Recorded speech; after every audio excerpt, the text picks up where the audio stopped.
All right, we are live, Sutton Impact Podcast. Today's guest is Mark Moore from New Jersey, owner and operator with his wife Jamie of the Growth Dojo. Welcome to the show, Mark. Thank you. It's a pleasure to be here, Mr. Chris Sutton. Now, I've known Mark for a very long time. He's brought me up to New Jersey for business seminars, self-defense training seminars. He's come down to our elite masterminds and given fantastic presentations. And once again, I thank you for that. I'm glad we got that right in before the 2020 COVID hit. But we're looking for gangbusters in 2021. So right off the bat, Mark, tell us a little bit about yourself, a little bit about your school, a little bit about what you do in business. Sure. We started off, our original name was Underground Martial Arts. We started off in underneath doctor's offices, my wife and I, and we had personal training in martial arts, and the martial arts started to grow. This was around 2004. And as it started to grow, we're like, man, we need something bigger and better, because we were literally underground. We never had a walk-in, like you can never find us. And so we had an opportunity to move into a 4,000 square foot building above ground. And my wife and I were I instruct, she takes the front desk, and we're just the power couple, and things go so well that way that we grew our school in 2 years, moving to the up above ground martial arts, which is now the Growth Dojo. We had about 60 students, and then we opened up our front doors. My wife and I had $700 in our bank account. We had at least the buy opportunity on the building, which is a $500,000 building. We had no clue how it was going to go, but as always, you follow your heart, you do what you love. And 2 years later, we were able to buy the building with over 300 students. And from there, it's been an amazing ride. Now, I've been to your school many times, met a lot of your staff, and without a doubt, it's one of the most well-oiled machines I've ever seen. The nonverbal communication with you guys and the high energy, low pressure sales. I mean, you have so many students, you're teaching a non-traditional type art. You were incredibly successful with a name like Underground. And I like the fact that your business had a story behind it. What does underground mean? You could take it as, we're an underground club, real tough or whatever, but it actually has a story. You started out with a couple bucks in your pocket and you're underneath another building trying to make your business grow. Now, having a successful business exploding 3 and 450 students, and to make a shift when you're already successful. Tell us where the shift from underground went to the Growth Dojo. And I remember talking to you extensively about that shift, and I just thought it was an incredible thing. Go ahead. Well, thank you. Yeah, when the pandemic hit, it was about in April, I guess late March, and we had a record-breaking year, Chris. 2019, over 400 students. It was the best year we've had in our entire life. We were ready to go. The momentum was rolling. It was like, 2020 is going to be out of this world. We had so many amazing opportunities ahead of us before it was even going to happen. And then wham, March came and everything just went south. We were planning on changing the name, the Growth Dojo, to the end of this year to the beginning of 2021. That was our plan. And the whole Growth Dojo mentality came from, one, we're not underground anymore. But two, self-defense more or less nowadays is not against someone else. It's about your own anxiety, your own depression, your own low self-esteem, insecurities. Like that's where most people are getting beat up every day. So we wanted to have a growth mindset type of vibe. As soon as you said the name, you're like, okay, I'm going to go here to improve myself. So what we did was when the pandemic hit in March, people love to be a part of a vision. And that's why you do so well with COBRA. It's like you set the tone, you set the vision, and it gives us something to follow, and it creates that certainty for us. Well, with the Growth Dojo, we said, you know what? This is the worst time in history. Let's do something exciting to get people's attention off of the pandemic and on a vision that's powerful and positive. So we said, you know what? We changed our name, Underground Martial Arts, which is a bad thing to do because it's a pandemic. We're losing students. Businesses are going out of business. And here we are deciding to change our name. People are going to think it's a new ownership, like what's happening, then Underground go out. But we didn't care about that. What we cared about was the vision, being positive, having ambition. Because when you have ambition, you get excited. You don't need discipline. Yep. So we said, let's change the name now. And everybody got on board because they knew the mindset behind it. Because going through this time, people are dealing with FUDs, fears, uncertainties, and doubts. And the Growth Dojo was the cure to all of that. with the mindset, with the name, and with the tonality of what we were trying to do. And by doing that, it really helped us keep majority of our students. We didn't lose that many.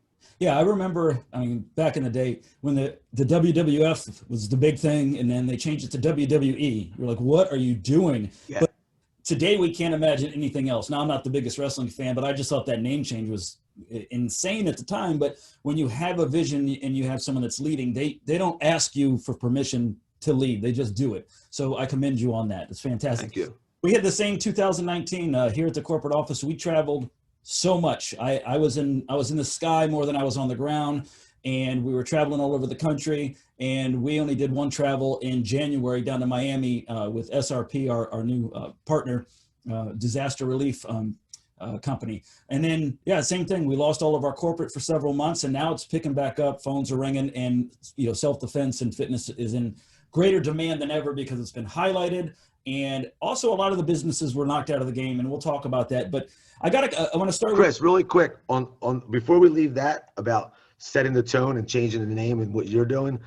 People buy into emotion before logic. Yes. So when we change the name, yeah, logic is why would you do that?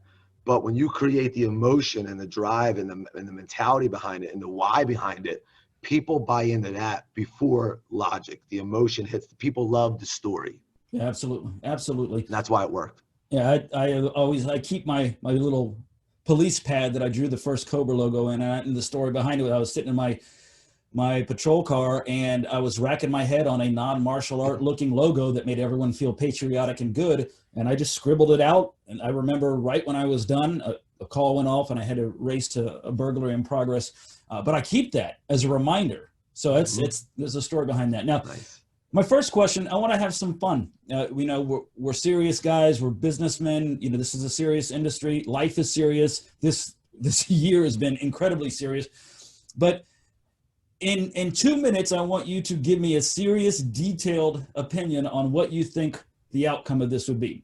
So a male silverback gorilla, 6'2", 450 pounds, 21 times the strength of a grown man against a tiger. Now this fight this could actually happen because they cohabitate in the same countries.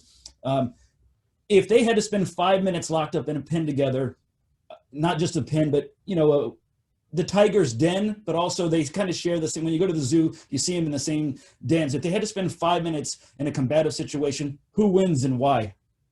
Ooh, I like that. That's a crazy question. My gut and my mind always tells me, just because I think the story we heard growing up our whole life is that the lion's the king of the jungle.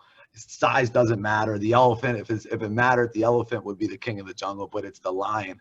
And I believe its agility would overtake the gorilla's strength. But then you have the silverback gorilla with its power and its ability to grab and smash. So if I had to pick who would win and why, my gut just tells me the lion. I don't know what it is. The courage, the roar, the speed, the scraping, the mentality, the teeth, the fangs, the ability to have the agility. I'm getting into it now. I'm feeling like a lion. But yeah, I would definitely pick the lion. That exercise is always good. I had it out with one of our COBRA instructors. We were out fishing one day, and he asked me that question, and I got so into it. I got so into my position on what was going on, and he's I think he's a major or a first lieutenant in the Army now, but he's a fantastic guy. We talked about it for 40 minutes, and then I finally came up with a winning argument that made him back down. Now, in a fight, the tiger wins because he's got claws. He'll go for your neck. They're ruthless and they're predators. But in an altercation or a fight where the silverback can choose direction, they're smarter. I think that they could outlast this thing for 5 minutes until the bell will run because we're putting a 5-minute stamp on it. I think they can improvise with weapons. I think they can climb trees. I think they can use their surroundings to outwit this person. Didn't even think of all that. And not get involved. So in business, I always tell people, there's a time to be the tiger and bite someone's neck and step on it and just go through that door. And there's also a time to maybe not even engage and still win. And I love it. That's, picking your battles, so to say. My next question, this is one of the most important things to me, and I had to learn it the hard way because I had the tiger mentality. Work, work, work, work. I can play some other day. What do you do to recharge? I think it's one of the most important things that you have to have, because I want to go into battle with a sharp blade every time instead of having to beat someone with a dull blade. And it doesn't become sharp by itself. So what are your methods to recharge Mark Moore? Yeah. When I was 16, I met a mentor, and he gave me my first cassette tape. It was Zig Ziglar, See You at the Top. And when he told me that your attitude determines your altitude, I was horrible in school, got held back. I had the teacher on the outside of the classroom, the one-on-one aid, all that stuff. Didn't come from money. My grandfather committed suicide. My dad committed suicide. So the backstory doesn't showcase a positive future. But however, motivation and inspiration lit my inner drive, and it gave me that place that I can go to that was safe to say, no matter what's going on the outside, I still can become more and I can still matter. So 16, I got introduced to that. I went to my very first seminar, 17, to Les Brown, Brian Tracy. Mm-hmm. Chris, I sat in the audience. I get goosebumps now. I sat in the audience, and it was just like, holy cow, this feels so good, number one. And then number two, they're on stage speaking for an hour, and hearing Les Brown saying, I'm making $10,000 to stand up here to have a good time with you. I was like, ooh, that sounds like a nice career. And then from that point on, I always got rejuvenated and recharged by going to events. And still to this day, right now, I'm kind of going through a little bit of withdrawal because there hasn't been any live events where you get to go to. But there is no, for me at least, more empowering feeling to get in a group of 1,000 people with the same mindset, that believe in each other, believe in themselves, and want to grow. It's contagious. The synergy is amazing. And when I go to those types of events, at least 3 to 4 times a year, that's how I get rejuiced and recharged to continue to do what I do. And I follow you a lot. I've seen you attend Anthony Robbins. I love Les Brown and Brian Tracy. One of my breakout CDs I love was The Psychology of Achievement. I played that until it couldn't be played anymore. I can recite it till this day. So that's fantastic information, and it keeps you going in life. Once it's in here and then it gets in here, it doesn't leave, and that's a great thing. And I get who was your first inspirational guy that you kind of listened to? I bought hook, line, and sinker. Tony Robbins back in the day. What was his first CD? Unleash the Power Within. Unleash the, yeah, but wasn't there one before that? Personal Power. Yeah, Personal Power. Yeah, all of them.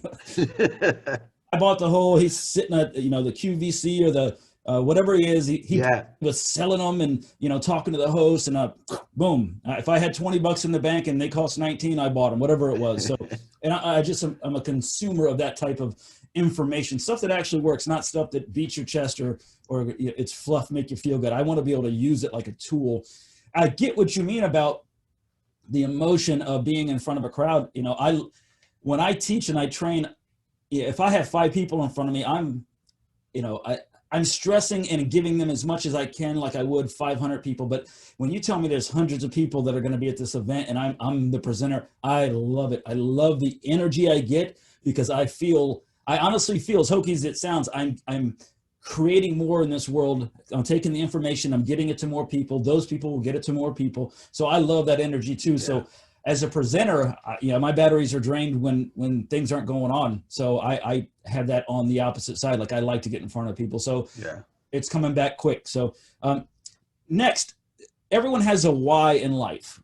My biggest why do I do this? Why do I take care of this? Why do I get up in the morning? So what is your why in business and your why in life? Mine are at this point in my life, they're my children. That's without hesitation, I can tell you what my why is. It's my children, to create a better life than I ever had, and to not have any wants at the same time, to not be spoiled snowflakes like we see a lot today. Right. So that's why I get up. That's why I open my eyes. That's why I teach and dig my heels in. So what is yours for business and life, or just both? Yeah, I love it. And your Facebook footage proves it. You're always out doing stuff with your kids. I love the spear fishing with your son. You got the ATVs. I wish I was your son. I want to be a little Sutton. Kudos to you, because that's something that I didn't get experience. So I admire that. For me, my why, what drives me is, I'll never forget, Chris, I was in 5th grade. I'm walking up the steps. I'm going into the building. I just said to my friend, I said, I want to be an adult, because I just wanted to be able to have the answers, to help, to serve. In my DNA, I'm a go-giver by nature. If I got $10, I'm going to give it to you. When we built a school to 300 people, I wouldn't know until my wife told me how many students we had, because I couldn't tell you how many students we had because I don't care. I just want to teach. I want to give. I want to have fun. And then when I got my confirmation, we had to think of a saint. I thought of a little kid, Dominic, who helped the elderly within the town. And then as I got older, when my dad committed suicide, my grandfather committed suicide, I got one uncle in jail for murder, I got addiction that runs in the family. Me having that depression as well within my body, the chemical imbalance that's been handed down generation to generation, I truly feel how bad that feels. And nowadays, the second leading cause of death for a kid 12 to 24 is suicide. And it's getting more and more as a pandemic that way. So that's my why. My why is like, man, I can actually teach somebody and in one day say one word and encourage them the right way that they decide to live. Yep. And that right there empowers the heck out of me. Yeah. All I want to do is serve. Been a tremendous advocate, suicide prevention and spreading that word. And for the audience, when I go visit Mark, not only is he a colleague, he's a friend. The last time I was up there, I think we went and saw Lone Survivor after training, and that's not on the syllabus, But the cool thing about Mark and what he does is, in the martial art industry, sometimes you think let's say martial arts, self-defense, fitness, or in business in general, you think that you're a mountain, but you're actually a pebble and no one has told you. Now, when I go up to hang out with Mark, he's a celebrity. There's nowhere we can go with, hey, coach, hey, Mark, and we have to stop. We got to stop. And everyone at the restaurant, hey, you want your seat? Do you want this? We're in Starbucks. I mean, talking to everyone. It's almost like you've trained that entire town. And I think and it's not a small town. I think that's fantastic to be in an industry that most of the time they're breathing through a straw. I mean, they're always hungry for more, and they can't get to where they're going. They shut down in 2 years after opening, or they're throwing everything in they're mortgaging their house to try to keep the 10 students that they have. It's so refreshing to see another superstar, in the industry. I love it. And I'm not calling myself a superstar. I'm calling you and any of you guys that work hard and your students appreciate you, and you deliver what you say you're going to deliver, and you stay humble. And that's huge. Thank you. What's your greatest achievement? It can be anything. If it's a trophy, if it's a belt, if it's some goal you reached, what is your greatest achievement and why? 2019, I said it was a record-breaking year. It was amazing. The one thing that we do that helps us get the majority of the students that we have is we do go-giver events. We're always doing things in the community to give back. Even during this pandemic, 2020, April, everybody in the world's thinking about getting. How do I keep my mortgage? How do I keep my money? How do I keep my job? No one's thinking about giving. And we decided to say, you know what? Let's raise used sneakers for underprivileged countries. We had the news come out. Now the news is out there doing everything for anybody. The news is out there covering everything that's happened with COVID. They don't want a happy story right now. It was so awesome that the news came out. Two news were coming out. The one chose to come because they didn't want to have a conflict of interest. So that's how popular it was on what we were doing. We raised over 7,000 sneakers. Again, given the vision for our students to be a part of something bigger and to get their mind off of getting, now the mind's on giving. And when we do events like that, we get noticed in a positive way. Now it has to come from the heart. Yeah. And I tell you all that because in 2019, this is what I've been doing for my whole life. One of my memorable achievements right now in life is last year I got one of the top 10 go-givers in South Jersey. So I got an award for being a giver. Most of the time you get an award for being like, I'm the hot shot. I did this. I have this much money, or I earned this, or I won this. It was literally because I was giving. And I also got selected to be on Dancing with the Stars within our county because I was a positive go-giver in the town to be able to raise more money. So I always talk to our students about being a champion in life. And what better way to be a champion than be known for being a go-giver? Yeah, I found in this industry specifically, or in business specifically, if you're repeating the things that aren't working out there, it's not going to work for you. And if you walk into a school, a facility, a fitness center, a lot of times it's a shrine to the person there. Lots of gold trophies, big belts, maybe a portrait of that individual, 9 stories high. And there's nothing wrong with having the stuff that you've earned. I got my drill instructor hat back there. I earned because I passed the drill instructor academy, but it doesn't identify me. And when you give back and you do the right thing, it shows everybody that you're in this for more than just ego or your own self-fulfillment. So it's very refreshing to go into a school and see an award like Dancing with the Stars, top 10 go-giver, because you did something outside the ordinary instead of just having trophies and belts up. Once again, nothing wrong with that, but when you do something different things happen. Yeah. So the next one is, it can be your biggest regret. We all have them, or your biggest failure. And tell us a story about that. What's your biggest regret or biggest failure?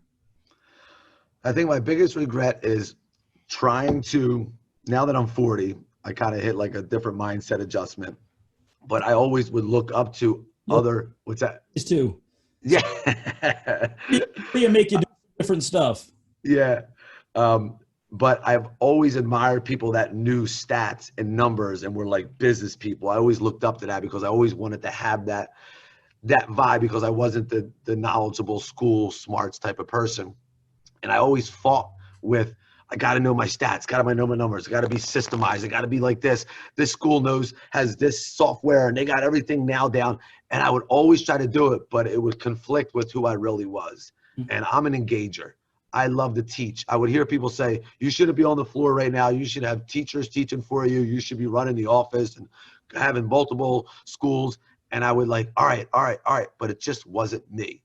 And I really got in touch with, I'm an engager. I love teaching. I love people. I love helping. That's where my strength is. Right now, my wife has always been great with the other side, but we have one of our staff members, Josh, and he has taken the reign with having everything done that should be systemized for our students to be able to reach out to them and better connect with them. The things that I wanted to be able to do that I couldn't do. So one of my biggest regrets was not doing that sooner, knowing what my strengths were, knowing what my weaknesses were, and how to delegate that to someone else. I think I always battle it because I truly wanted to be that person, but it's just not my card. So, and the more I focus on my strength, the faster I become successful. Yeah. And that's why 2019 was our best year, because I focused on being the strongest me. Same thing. When I'm about to present, my staff knows I just want my notes that I've written out, and I'm in putting my game face on, because I'm going to present. It's like getting up there and singing a popular song. You got to do it the same way every time. So they know all their roles, and I don't try to do every single role, because I'll get on stage a little deflated, or okay, where am I?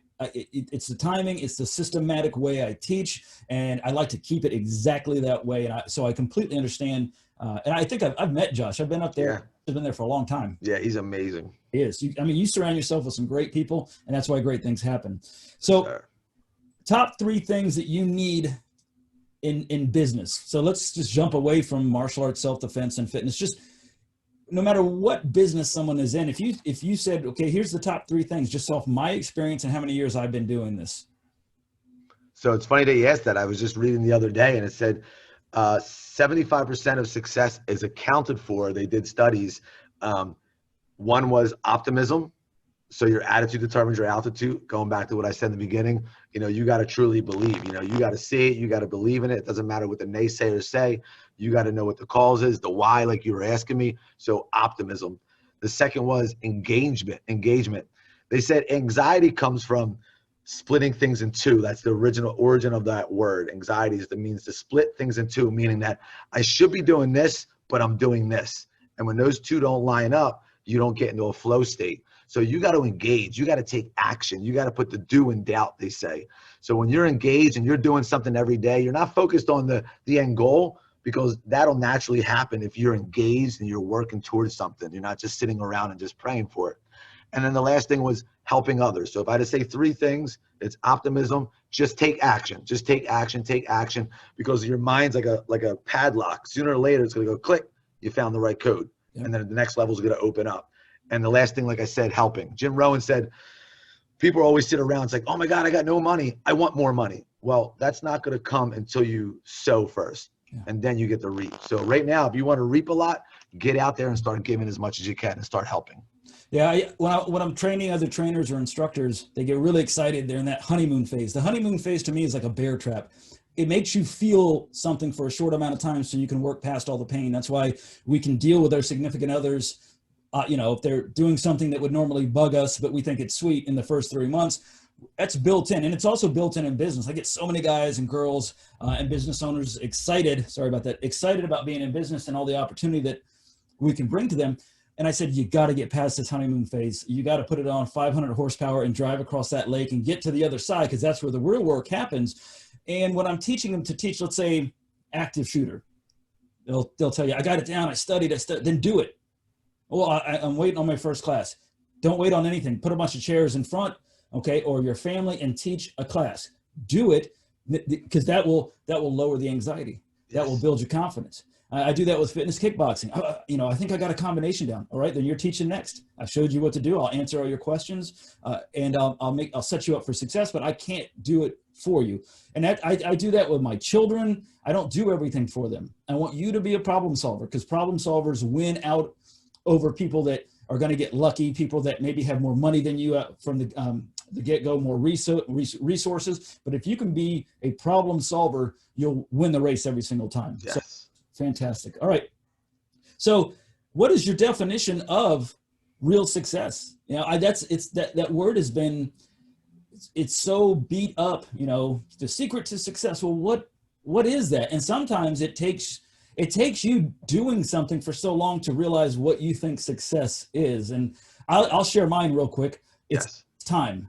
So, if you can have a lot of money, and it's not money isn't everything. It's a lot. I mean, it relieves a lot of stress.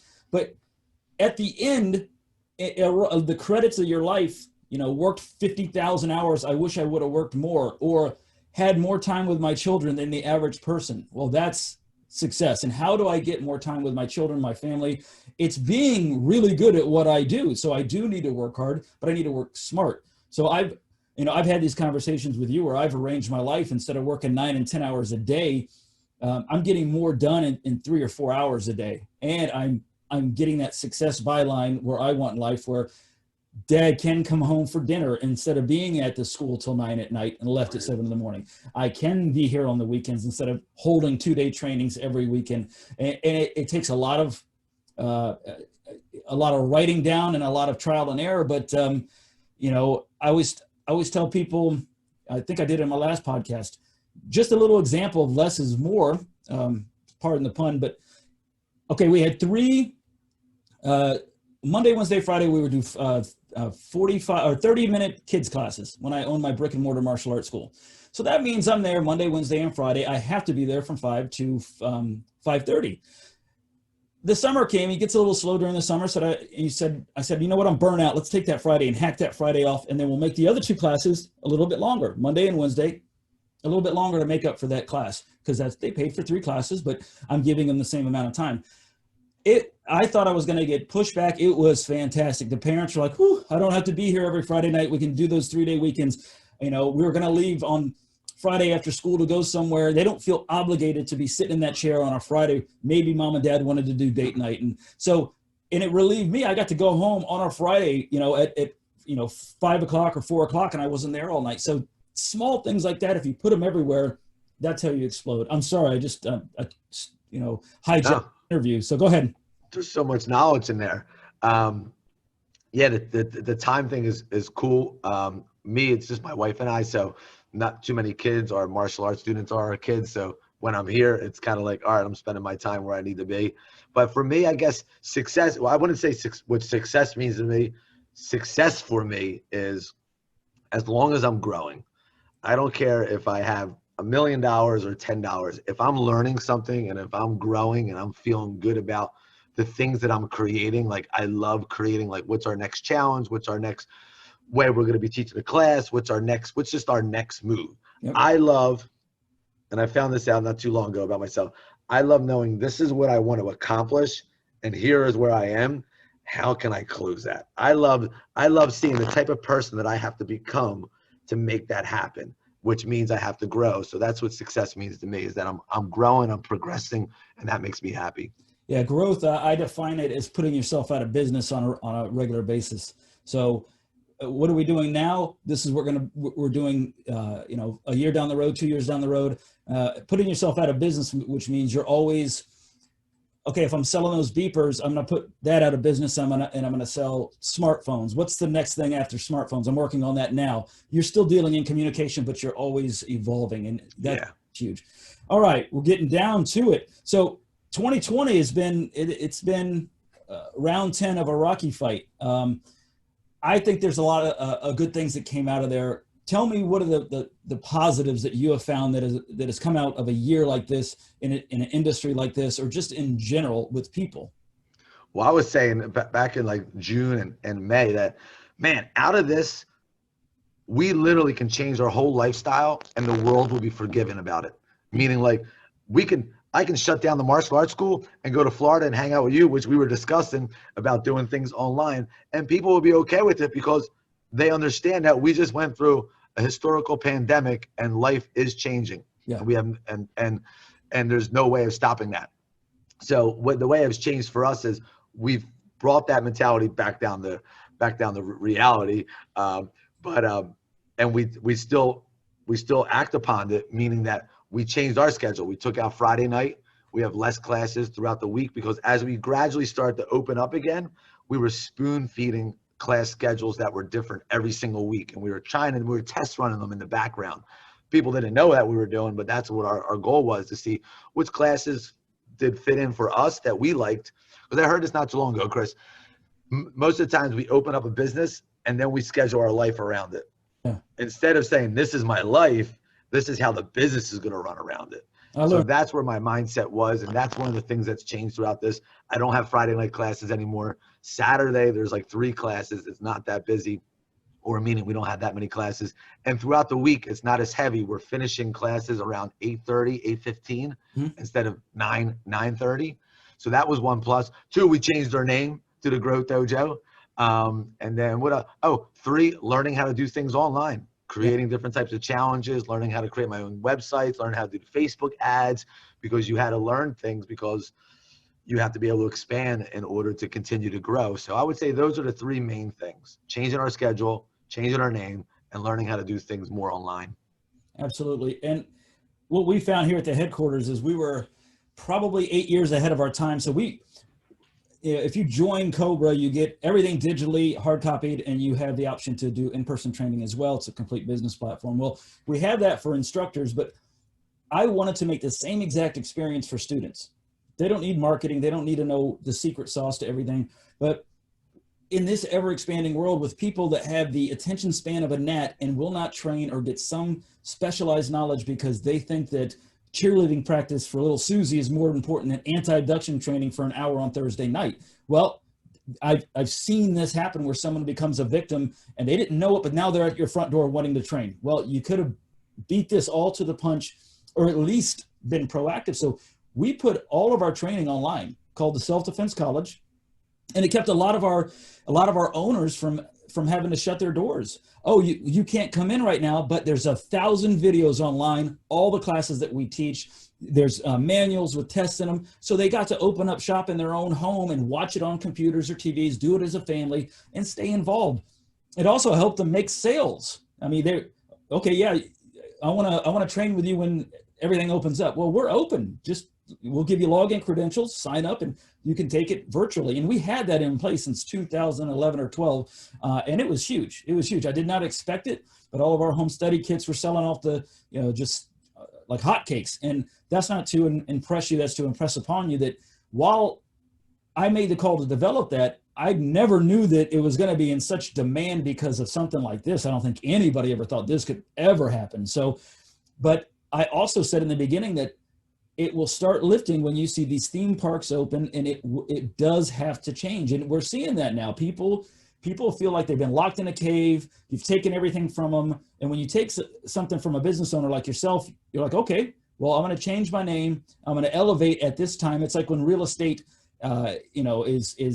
is dirt cheap. Someone goes in and buys all of it. So when the market comes back, they're sitting in the hot seat. And we've seen it come full circle now with all the violence on TV, and, you know, gun shops are all sold out because people, they, for once, understand that if you don't have actual training to deal with a criminal altercation, you don't have that training. When you're watching people getting ripped out of their own car and beaten on the sidewalk, you know, now they see it. It's real. It's irrefutable. And so we're in higher demand than ever. And so we're adjusting to that demand right now. So I think it's a great time. And it also took everyone's card that shouldn't be in business. You know, there's a lot of great tacticians out there, a lot of great people in the fitness industry, but there's a lot of people that just should not have been in business to begin with. Right.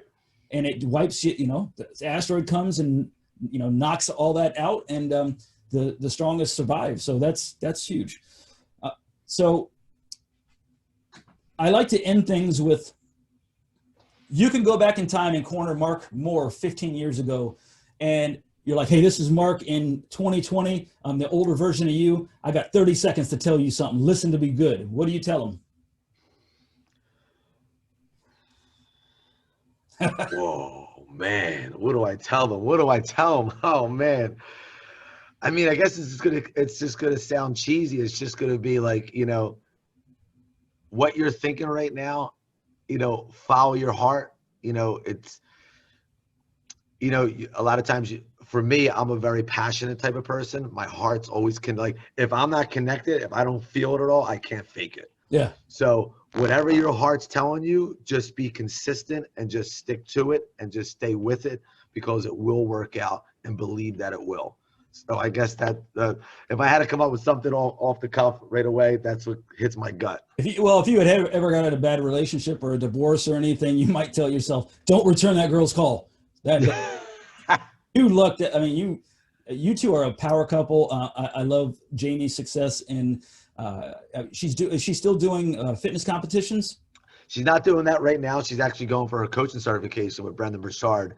And you know, that's one thing I haven't touched enough on during this, but I did bring her up a couple times, but I would not, like I said, she does the office. When I say it's like slicing them, once I bow off the mat, someone's like, how much the t-shirt? I'm like, I don't know. Yeah. Like I wouldn't be sitting in front of you having the honor to be on your podcast if it wasn't for my wife. We've been together since 11th grade. Yeah. And that's one of the best things that's ever happened to me. Without her, I wouldn't be where I am. Yeah, and seeing just the pictures of her in that competition, you guys, like, they live what they preach. And, you know, it's not like you got a 500-pound guy that's slovenly out of shape trying to, you know, get you in shape. It's the motivation, the you know, personal growth with your staff and your students, and you're always evolving. And you guys as a couple, just, I mean, that's why you knock it out of the park every time you connect. That's awesome. Well, Mark, I appreciate the interview and the time you've given us. I always say at the end of one of these, what we're going to do is allow the guest to ask me a question that I have to answer, if there's an answer for it. All right. There's a silverback gorilla. And what's next for you? You've built you've had an amazing martial arts school. You made the gutsy move to sell that, and then the move into Cobra, build Cobra to where it is now. How are you putting yourself out of business next? What we're doing is we're cultivating regional developers. So in this industry, a lot of it's not networking anymore. It's, you know, I'm not going to show you my hand. You know, we learned from this guy and you'll never know. And they're always worried about the guy up the street, whether it's fitness, martial arts, self-defense. You're always eyeing your competition. They're not your competition. I tell people, if 1% of your town came through your facility in a single year, you wouldn't have enough staff to deal with it. That's how, if you take 1 million people in a county, you just drive 1% through your front doors, you would be swamped.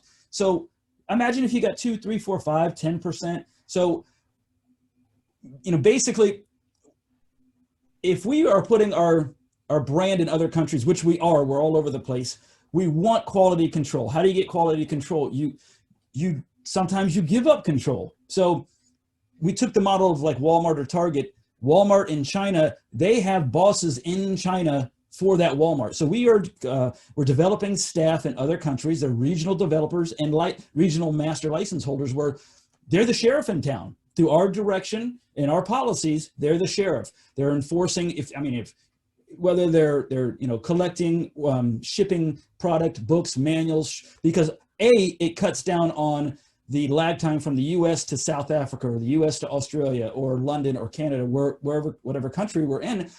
That individual there has specific training to train not only your staff, your up and coming instructors, to give specialty classes where all your students can attend and you can watch and learn, kind of like what I do here. I flew up to you, taught a class, your staff shows up. Well, we have those in different countries now, and we're continuing to train and develop and cultivate them. So the COBRA brand, as it jumps across the sea to other countries, it doesn't lose quality like a lot of these systems where XYZ self-defense is not the same as XYZ self-defense, because this one broke off from this one and now they have kind of a different logo. Right.